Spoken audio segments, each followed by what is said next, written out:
So series, it's cybersecurity headlines.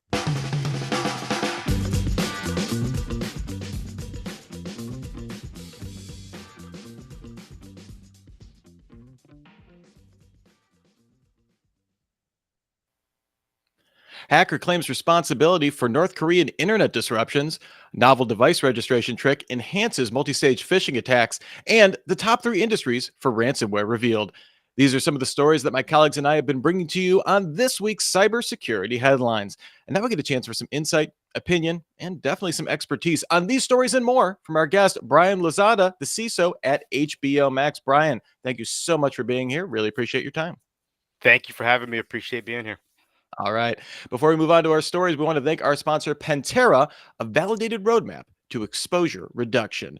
Of course, you can join us live on LinkedIn Live. They named it appropriately. Go to CISOseries.com. You can find the week in review page and get the link there. Join us. We can submit your comments, get involved in the conversation. It's a lot of fun. We have about 20 minutes, though, so let's rock and roll. First story here today, novel device registration trick enhances multi-stage phishing attacks. Microsoft has shared details of a large-scale phishing campaign that leverages stolen credentials to register devices on a target's network. The attack exploits the concept of BYOD, bring your own device, by registering their own rogue devices on the network using freshly stolen credentials. Nothing like the smell of freshly stolen credentials. This is most successful against victims that did not implement multi-factor authentication. Microsoft recommends enabling MFA. I think most people at this point do, and implementing network segmentation. Some pretty table stakes kind of recommendations there from Microsoft. But this kind of strikes me as like the SIM swapping attack for PCs, Brian. Aside from MFA, what else could be done to detect these kind of alien PCs, or are we just too reliant on credentials in general? I think we're too reliant on credentials. I think we need to start focusing on what are the things we could tie to an identity for a user, right? There's a lot of possibilities of, I think, biometrics, which could be used as a separate multi-factor, you know, credential. But I think we need to stop thinking of credentials as something that we could depend on. I think we need to start innovating around that space, and I think we need to start looking at how we could tie things differently to an identity for a user. Like look at what can be used from like the phone itself that everyone's kind of like using, the habits, how they're actually typing. Those are the type of things that you could gain some insight from users and say, can I use this to tie to an identity? There are some companies that are, ideating on that type of approach, and I look forward to seeing something like that in the future. I think it'll knock down a lot of these type of attacks. Yeah, kind of a behavior based, or Thousand behavior percent. as another factor is a really interesting approach. Is that possible with like kind of a BYOD formulation? It could be, right? You have to tie that behavior to what that device is. First of all, BYD is not going anywhere. Like Mhm. it is here to stay. It's going to be more adapted. Obviously, in post-COVID era, most folks are going to stay with a remote workforce. So BYOD is it. So Mhm. I think you definitely have to start thinking about that. All right, our next story here: hacker hacks North Korea. This made a lot of headlines, brought to us by the fine folks at Wired. A lone wolf hacker fired a missile into North Korea's digital sea this week, causing significant internet connectivity issues for the regime, with virtually all websites taken offline at certain times. The hacker is known as P4X, and he says this is a response to a North Korean campaign targeting security researchers in January last year, and is also out of frustration of a lack of government response to the incident. P4X found numerous documented vulnerabilities left unpatched on North Korean systems, launching a nation state denial of service attack. He points to ancient versions of Apache running in the country and compared this operation to the size of a small to medium pen test, the sickest of burns. So, Ryan, in addition to the danger of Kim Jong un kind of mishearing the term small to medium pen test, perhaps, this exercise seems to maybe reveal a different side to North Korea. We usually think about them as, operating some sophisticated or at least persistent hacking and cybercrime efforts. What's your kind of take on this? This story fascinated me, right? The ability for them to actually take out the internet to that extent, right? Well, one, how fragile is it? Something to think about. Two, it's part of their critical infrastructure. It's part Mhm. of that fabric, right? Makes us think here. How vulnerable are we from on the U.S. side to that critical infrastructure? The internet is absolutely part of the critical infrastructure. How weak are we in that area? And if it was so easy for it to happen over there, is it something that folks could think about here, right? It's part of our daily fabric. It's part of our economic fabric. So we really need to start thinking about what resources do we really need to start thinking about on that critical infrastructure side. Uh, I think more of this is probably going to be, uh, in the future for a lot of folks, not just nation states, but you got cyber mercenaries that are going to look at this and say, I can monetize this and really, start looking at it as way to make a lot more money. So I think this could definitely happen. Yeah, it seems like being a rogue nation does not grant you security through obscurity these days. I mean, what have we come to? Agreed. Agreed. All right. Our next story here. Target shares its own web skimming detection tool with the world. Web skimming, sometimes referred to as mage card attacks, have become the leading cause of card not present fraud and have impacted small and big brands alike. As one of the world's top online retailers, Target started looking for solutions a few years ago to combat this threat. But since there were no ready made detection tools available, two of the company's security engineers developed their own. After being in active use on Target.com for over 3 years, the company's client side scanner has now been released as an open source project dubbed Merrymaker. So, Brian, this seems to be a definitely like a positive story of private sector innovation and kind of part of the larger narrative of, big business is big into open, like big business is open source now. Like this is definitely kind of validation to that line of thought. Kind of surprising to learn though that this kind of solution for this seemingly pretty common threat did not already exist, or at least to the level that Target needed for these kind of retail security when we're talking about these types of attacks. Do you feel that such a gap truly existed before Target kind of spun their own? I don't know if it's a gap that truly existed. What I will say is every industry, every company in the world is an absolute snowflake. So I love the fact that Target did this. They had a problem that was suited towards, they had a problem that was, very integral to them. And they said, Hmm. you know what, we're going to take it, kind of extreme ownership of solving that problem. They put some engineering effort behind it. I love this story. I'd love to see open source. We at HBO Max, we do a lot of open source ourselves. We like to contribute back to the industry, but we're doing it because we are solving those problems that are unique to us, those threat actors that are unique to us. Using vendor tools for certain things is good. But again, vendors don't know your environment, don't know your threat profile the way you do, and don't really have that extreme ownership of solving that problem. That's on you. So when you put some engineers behind it and you put some resources and open source it, I think it's fantastic. It also helps to attract talent to the organization to say they want to go do disruptive and innovative things by putting open source out there. So love this story. Love to see more of this. Yeah, and the fact that Target is still using this tool means there isn't like that danger. We've been kind of talking about this, like kind of the burden on maintainers to keep, if you start having these critical pieces of open source infrastructure, at least in the short term, you have some kind of guarantee that someone's being paid to make sure that this doesn't break, and we're pushing all this out to GitHub or Agreed. wherever it's hosted to. Agreed. Agreed. 1000%. Uh, Also, we had a great comment by Mario. I think he was referencing the North Korea story. So he says, Brian, this might be a great idea for HBO to build some shows around. So just send that up. I'm sure you could just knock on the door and just submit the spec script. We Totally. can Totally. we I can start getting. appreciate the comment, Mario. I'll make note of that. All right. Our cyber attack disrupts German oil firm operations. On Tuesday, two German oil storage and logistics firms indicated they're investigating a recent cyber incident in which 233 German gas stations had become unable to change gas prices or accept credit card payments. Officials were quick to stress this did not pose a threat to the country's overall fuel supply. Gas prices in Germany already kind of out of control due to military tensions on the Ukrainian border. Regardless of who behind the attack, it seems obvious that, impacting the country's access to oil and gas, great way to destabilize a country and very quickly putting further dents into a global supply chain that's, still kind of reeling from all COVID related things. Given how volatile people are, given, geopolitical climate, post COVID, everything like that, uh, you know, do you feel that the bad guys may have already, picked up on some kind of psychological weakness as opposed, on top of disrupting supply chains and kind of critical infrastructure, like finding out, hey, what are we sensitive to on that regard? I That's a great point. It's possible. I think why not? It is a vulnerability, right? Psychological warfare is part of this, and using technology to actually do that, I think is totally feasible. Hmm. It's part of the critical infrastructure again, though. Not really, targeting kind of like the colonial pipeline area, right? You're just targeting certain aspects, that last mile of gas getting into consumers, vehicles. Targeting that does create some fear across the consumer base, and it does just raise that awareness again that anything is vulnerable, and I think threat actors are picking out where they can do most damage and get the most attention on these type of things.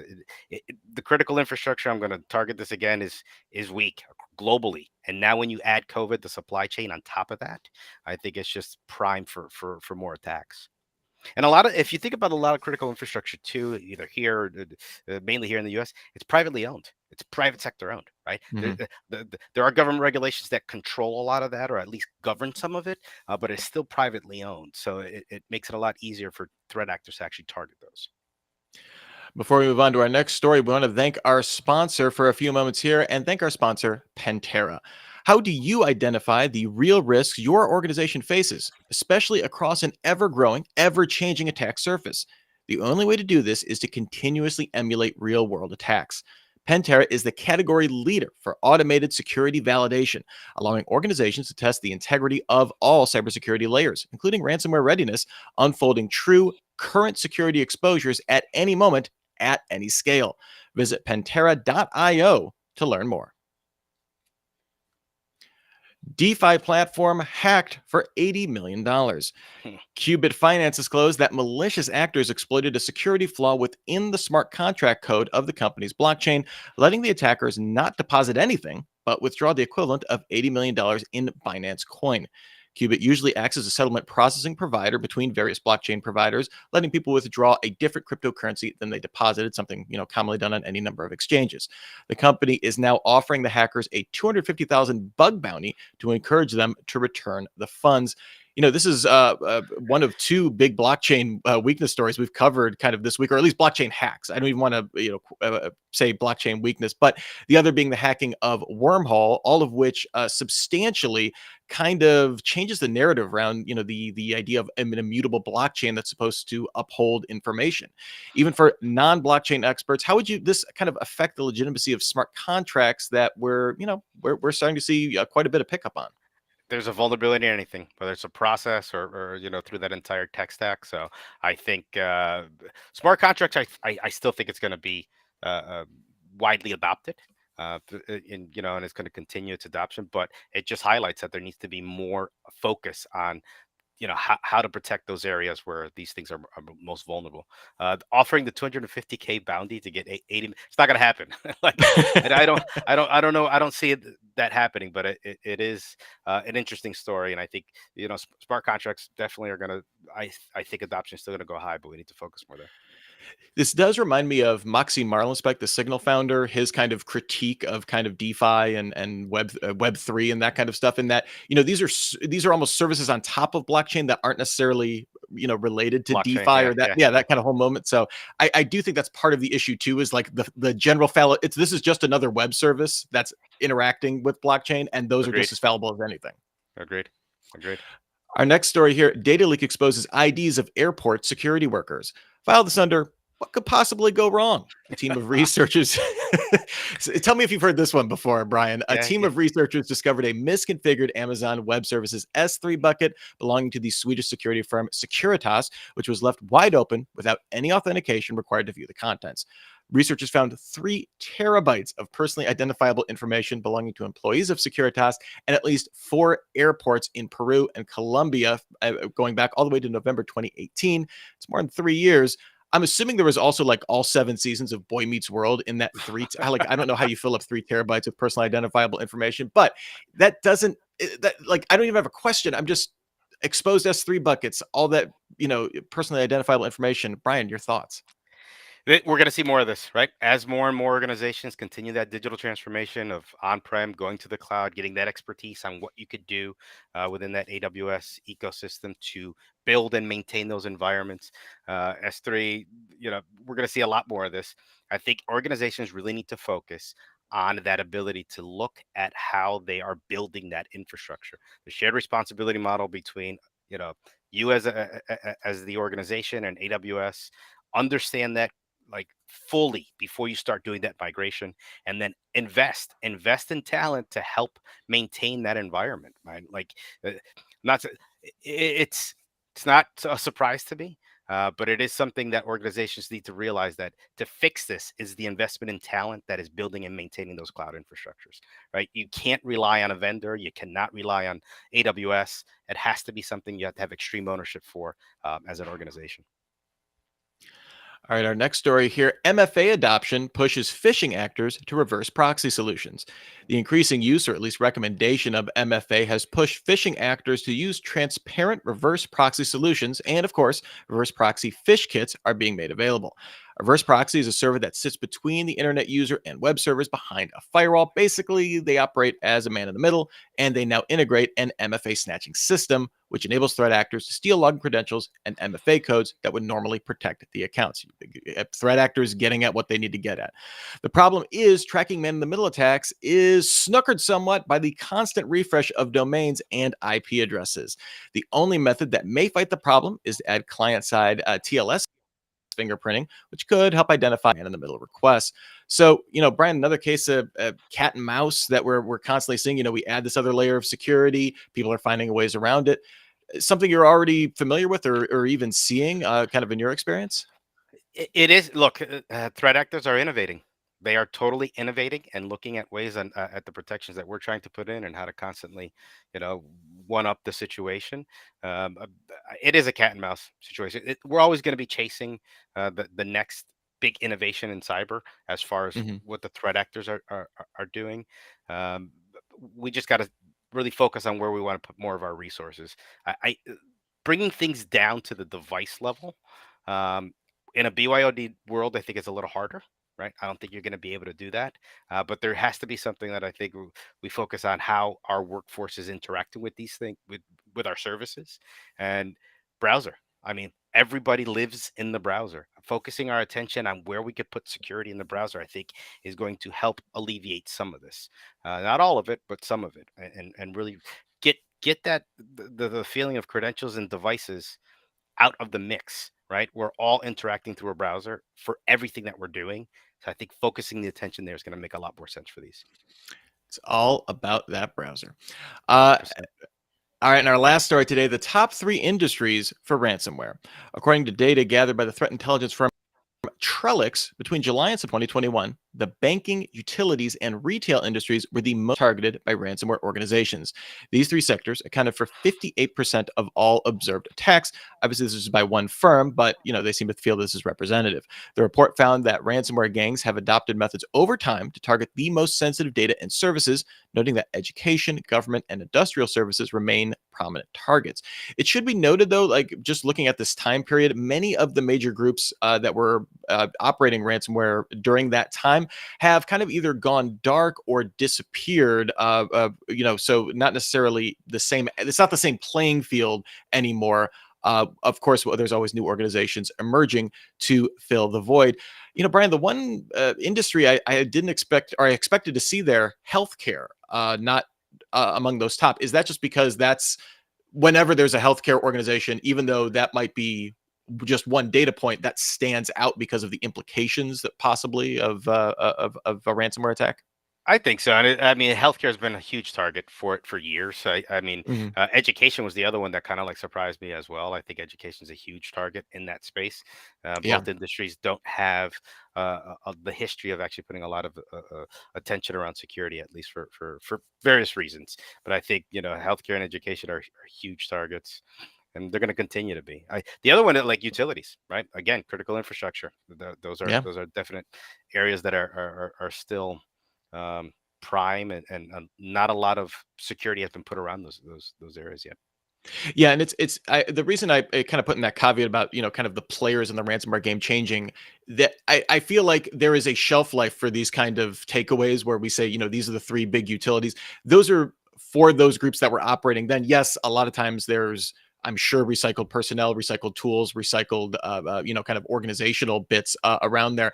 But I do feel like this is going to be something to keep watching because those players do change quite frequently. Uh, luckily because of a lot of state intervention, it seems like these days. This is always going to be a kind of looking for that sensitive data, what you can get access to and what you can turn around to have value quickly, I guess, for these 1000%. And operators. every organization in the world is focusing more on data. Like, so there's going to be more targets on where we actually, are storing, processing, and transmitting this data. So I think, the private sector continues to invest in their data platforms, those threat actors are going to focus their targets from, hey, it used to be healthcare is an easy target, to maybe here where a Yeah. company just recently invested in data and hasn't really put some security on. So ransomware is not going anywhere. All right, Brian, before we get out of here, was there any story that you reacted strongly to? A thumbs up, a thumbs down, something that you just tickled your brain? Thumbs up, or not so much thumbs up, but just like got me thinking more, was the North Korean internet. I mean, that's huge. I think we all should be paying close attention to those type of events. I think, again, trickling that over to how the internet is part of our daily fabric, and something, an event like that were to happen, what does our resiliency look like? All right. Well, Brian Lazada, CISO at HBO Max, thank you so much for being on the show. I could have this conversation for another hour here. Where can people find you if they are so inclined to follow your work? No, thank you very much. Appreciate the opportunity to be here. I would love to come back. You could follow me on LinkedIn. You could also follow me on Twitter. We are hiring, so please, hit me up if you're interested at working at HBO Max or Warner Media. Fantastic. And of course, we also want to thank our sponsor, Pantera, a validated roadmap to exposure reduction. All right, well, you can come on back next week for our Friday video chat, which will feature one Brian Lazada. We can't wait to have you on for hacking promises of automation, an hour of critical thinking of what manual repetitive tasks we can automate and what, most importantly, we can't. Starting at 10 a.m. Pacific, 1 p.m. Eastern, followed by a meetup. And they'll be back with another edition of Week in Review on Friday, 12:30 p.m. Pacific, 3:30 p.m. Eastern. That's how I like to think about it. You can, of course, get your daily news fix through cybersecurity headlines every day. About 6 minutes will get you all caught up in your feed first thing in the morning. Until the next time we meet, I'm Rich Straffolino, reminding you to have a super sparkly day. Cybersecurity headlines are available every weekday. Head to CISOseries.com for the full stories behind the headlines.